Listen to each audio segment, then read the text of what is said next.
athletics championship 2023 অনুষ্ঠিত হৈছে হাংগেৰিৰ Budapest চহৰত 19 আগষ্টৰ পৰা 27 আগষ্টলৈকে এই খেল হৈছিল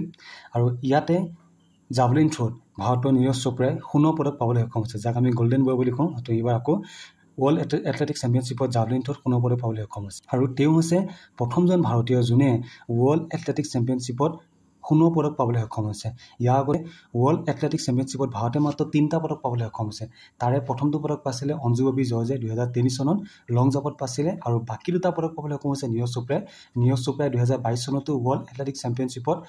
সিলভাৰ পদক পাবলৈ সক্ষম হৈছিল আৰু এইবাৰ 2023 চনত অনুষ্ঠিত হোৱা ৱৰ্ল্ড এথলেটিক্স চেম্পিয়নশ্বিপত সোণৰ পদক পাবলৈ সক্ষম হৈছে ধৰ প্ৰথম 8টা স্থানত ভাৰতৰ 3জন খেলুৱৈ সোমাবলৈ সক্ষম হৈছে তাৰে প্ৰথমজন হৈছে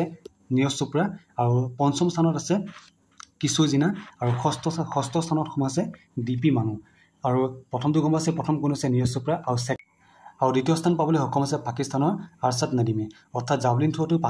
পাকিস্তান আৰু ইণ্ডিয়ান প্লেয়াৰ মাজত অলপ টক্কৰ হোৱা দেখা পোৱা গৈছিল আৰু নীৰজ চোপ্ৰা হৈছে দ্বিতীয়জন ভাৰতীয় যোনে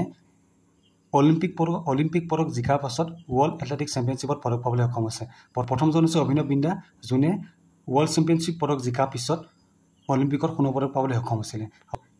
আৰু নীৰজ চোপ্ৰা হৈছে পৃথিৱীৰ 3 নম্বৰজন জেভলিন থ্ৰোৱাৰ যোনে অলিম্পিকৰ পিছত ৱৰ্ল্ড চেম্পিয়নশ্বিপ খিতাপ পাবলৈ সক্ষম হৈছে